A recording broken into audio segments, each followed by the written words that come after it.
Hello, friends, fiends, and fellow YouTubers, and welcome to episode 655 of the Daily Comic and Collectible. Today, the collectible of the day is the Funko Toys, Marvel Comics, Ant-Man and the Wasp, Quantumania, Modok, Pop Bobblehead. In the Marvel Comics, Modok is a nasty dude. Now he's in the movies. He's known for computing and killing people he disagrees with. Modok stands for Mental Mobile Mechanized Organism designed only for killing. Of course, this is what happens when you're created by a bunch of villains and then become one yourself. The character first appeared in 1967 by AIM and would make a great addition to your Marvel Funko collection. This Pop Bobblehead figure is designed to look like the character in Marvel Comics. Modok is mounted on a clear base, contains a very unique bobblehead, and measures 4.5 inches in height. Officially licensed by Marvel, this figure was released by Funko Toys.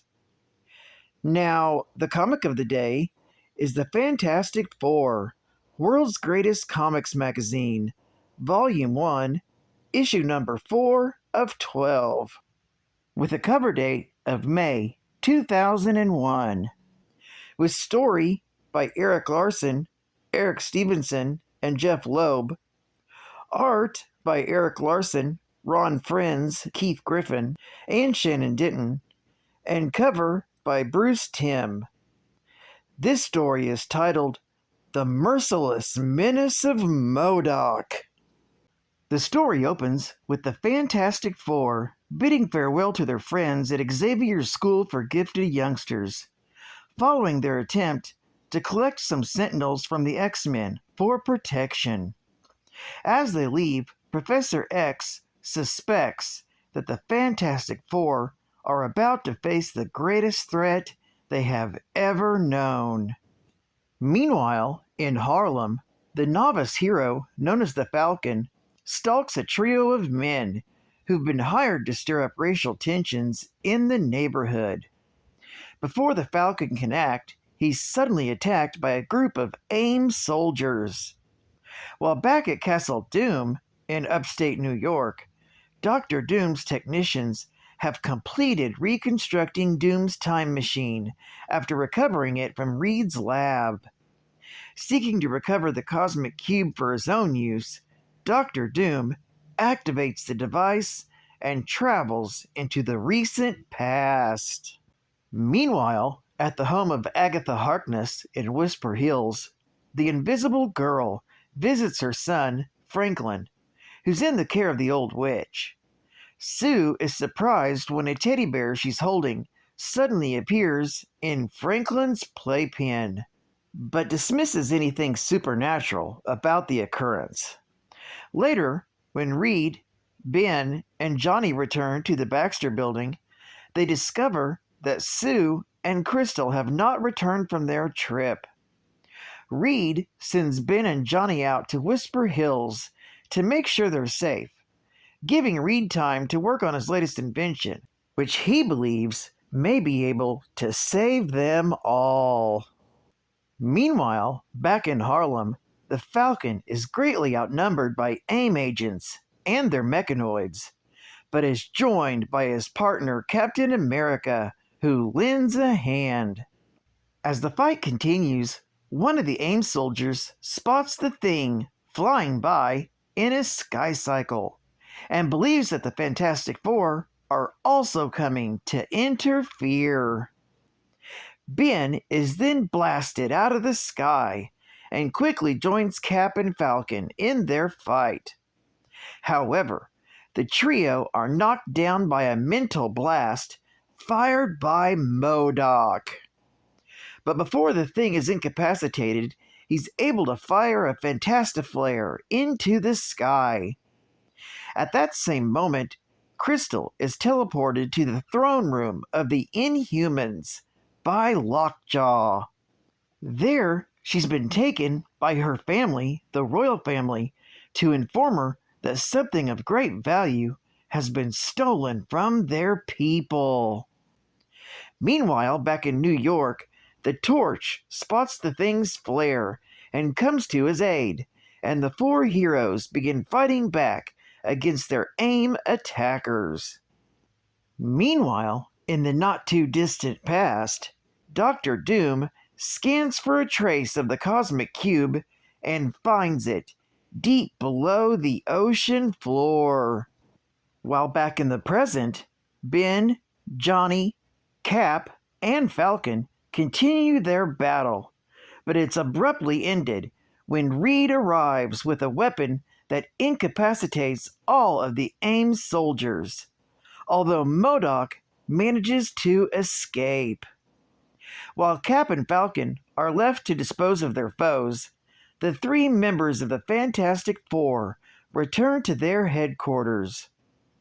There, Reed explains to them that he has been unable to second-guess their mystery attackers because his brain has been infiltrated with mental inhibitors, a fact confirmed by their visit with Professor X. When posed for questions, Reed tells his two teammates that he hasn't figured out how, but he certainly knows who their attacker is. This story is continued in the Fantastic Four, the world's greatest comics magazine, issue number 5. Geek Fact: Modok, AIM, Captain America, and Falcon last appeared in Captain America, Volume 1, issue number 133, with a cover date of January 1971. In that story, the two heroes prevent Modok and AIM from causing a race riot in Harlem, leading to a battle between Cap and Falcon, fighting the Harlem gangster known as Stoneface. And Modok will next appear in The Submariner, Volume 1, issue number 47, 48, and 49 from 1972, where he tries to prevent Dr. Doom from obtaining the Cosmic Cube again. Bonus Geek Fact: Dr. Doom travels back in time to recover the Cosmic Cube following its use by the Red Skull in Tales of Suspense, Volume 1, issue number 81, 82, and 83, from the year 1966. That tale ended with the cube being dropped in the ocean. The reason Doom goes back in time for the cube is because it was believed to have been destroyed after the Red Skull's failed attempt to use it in Captain America, issue number 119, from November of 1969. State-of-the-art gaming! It's time to kick some butt! Well, the ones that have butts anyway. Ready. Fight. The ultimate battle is here. Introducing Pokemon Stadium 2 with over 250 characters. The only place you can upload and do battle with your red, blue, yellow, and for the first time ever, gold and silver characters in total 3D. Featuring 12 all-new mini-games that'll blow you away. Pokemon Stadium 2. Only from Nintendo. And final geek fact: George Tarleton, also known as Modok, was a lowly American technician working for AIM, Advanced Idea Mechanics. He joined the team to help develop the Cosmic Cube, but was mutated into a human computer by the Scientist Supreme. They grew his brain to give him a superhuman intellect, but with the side effect of a massive cranium which was too much for his frail body, meaning he needed to be placed inside a life support unit dubbed the Doomsday Chair. The process also gave him a plethora of psychic powers, along with an ego and ambition to match. He went on to use his newfound powers to take control of the organization that had experimented on him in the first place. Modok was created by Stan Lee and Jack Kirby, and the character first appeared in Tales of Suspense, Volume 1, issue number 94, with the cover date of October 1967. Well, I'd like to thank you for joining me for another Daily Comic and Collectible, and I hope to see you again Tuesday. This is Cat Fan Comics Man, and I'll catch you on the flip, baby! Over and out.